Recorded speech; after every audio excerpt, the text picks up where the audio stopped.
Hey guys, I just got finished doing my overview of the three knives that I just recently got in, and I got a request to do a comparison between the Volt and the 0560.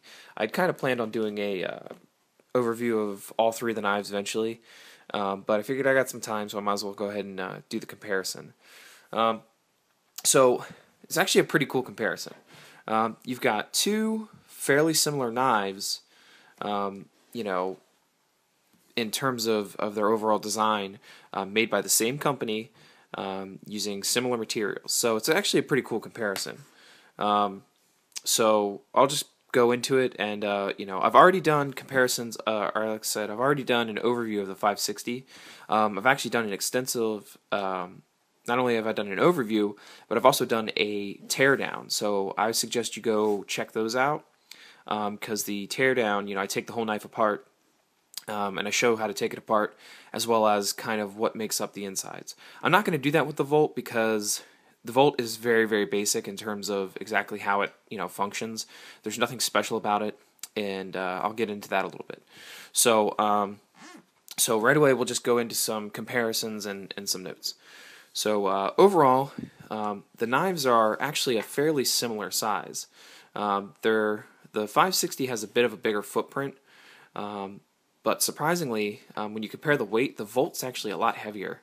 And it's not like a huge amount heavier, but you can definitely feel the difference in your hand. I mean, this feels, for its size, feels super light, and this, for its size, feels heavy. There's a couple main factors that kind of contribute to that. One is, well, obviously, there's more. There's really only one factor, and it's the way that the insides of the 560 are milled out. Like I said, if you go to that teardown video, I'll show exactly how thin this liner is and how much of it they've actually milled out.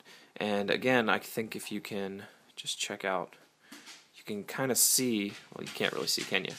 But the insides of this liner are extremely milled out. And as well as the titanium side is milled out very heavily along these portions here, and milled out very heavily in those portions there, and as well as it's sculpted on the outside. One of the other factors is the fact that it's not dual titanium. It's titanium on one side, and then it has a G10 on this side. You may have already noticed that this is not G10. This, in fact, is a very attractive lightning strike carbon fiber. I ordered this online from Peter R. from the forums. It was super cool. He showed a picture of his, and I immediately asked him where I can get one, and he went ahead and set an order up for me. I think it looks really cool. So, and it actually is I would say it adds strength, even though it probably doesn't. But either way, so that's what makes this so much lighter. It's got all those pockets, inside the titanium kind of caved out, adding to the lightness. Where this, when you see how thick this titanium is, that's how thick the titanium is. And you've got two big, beefy, solid chunks of titanium on either side. And that just adds a lot of weight. And if you look at the blade profiles, you'll notice the blades are actually right around the same thickness. Now, I haven't obviously measured these with a micrometer or anything like that, or whatever tool you use, but you'll notice that they are actually fairly similar size. So this is not a light knife. It's a beefy knife, the Volt. The five, if you notice, they really don't look that much different. This is a little bit bulkier in its overall footprint, but this is a heavier knife. So what are you going to do? So I'll talk a little bit about the technology. It's only been a couple years since Kershaw came out with the Volt, and I think that these are similar, but I think the technology that's being used right now is just a little bit ahead. I talked about how they're machining out portions of the titanium and keep the liner really thin. That's a huge advancement, being able to machine this titanium down. You've got machining on here, but it's nothing. It's fairly smooth. This can be done fairly easily.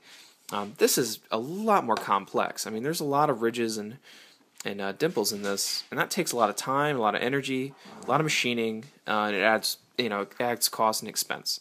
So, So when we talk about the difference in these, um, like I mentioned before, so you've got less machining going into this, um, you know, less machining overall in terms of the outside and the inside, and you've got a lot more machining going into this. And then the second factor is just the overall material and the process behind how they function.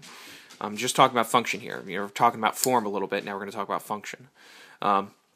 So the function-wise, like I said before, the Volt is just a standard.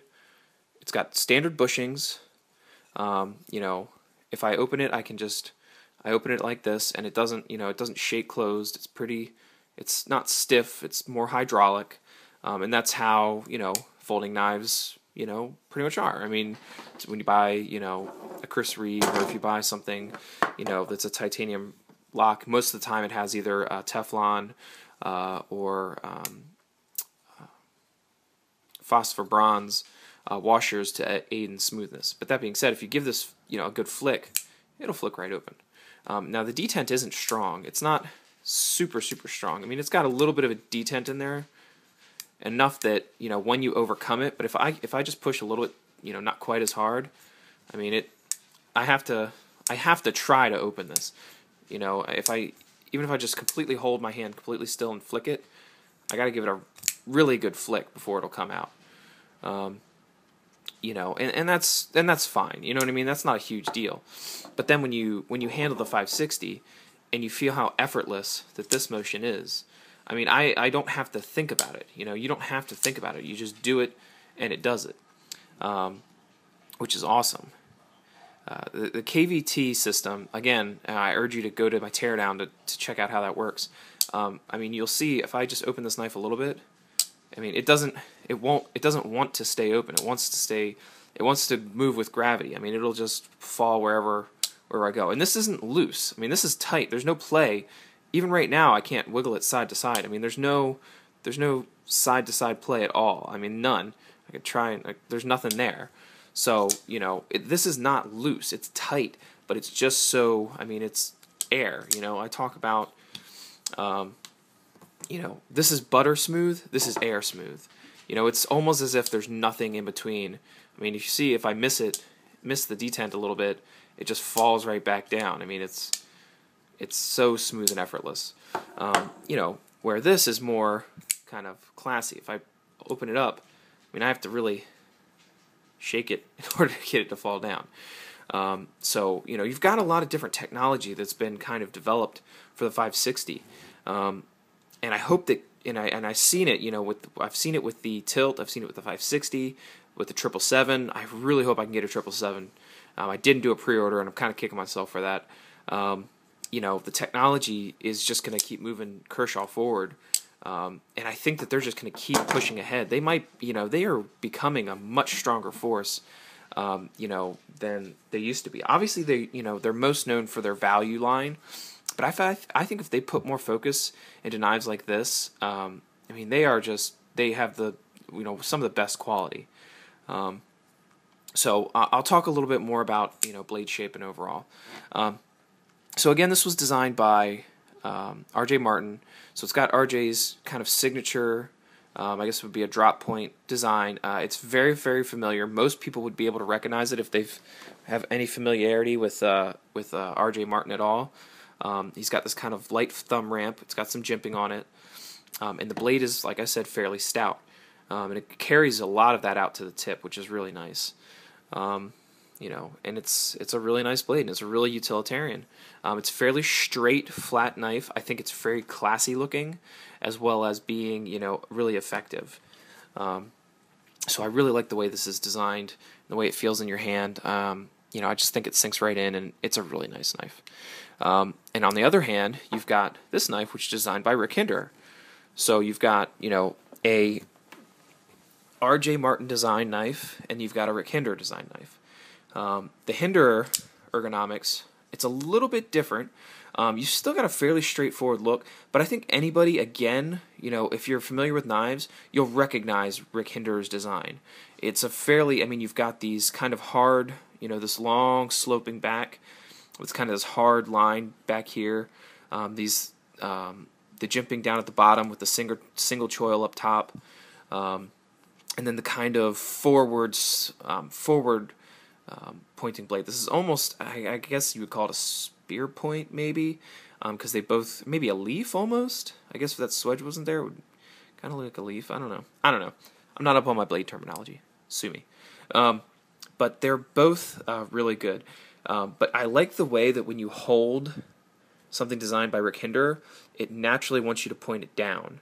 So, as opposed to, RJ's, when you hold it, you see where it is, right? It's pointing straight up. So this is kind of like a straight motion. In order to get to cut, I have to slant my wrist down a lot more. Whereas with the 560, put it in my hand, and that same position, I'm a little bit lower. Now it's not a lot, but it's enough that I can actually touch, that's my natural, I can actually touch the blade just about the same time as I touch my knuckles to the ground. So as opposed to, this, obviously, since it's completely flat, I'm holding it in the same position I was holding that in. It's, it's about 1/4 of an inch different. So so the design here was really meant to, get in and cut, which is really good because, knives are meant to cut stuff. So so I like the way that Rick Hinderer designs his knife. It's a little bit more aggressive looking, I would say. When you compare the two, if I were to take these both out and show them to somebody, I think that they would pick this one as the more aggressive looking, and this one as the more kind of classic looking, because it does have a more classic shape. You know what I mean? So, so that's pretty much it. I really don't have anything else to say.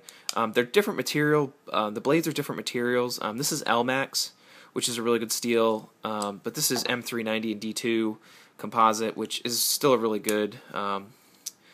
Kershaw does great with their composite technology.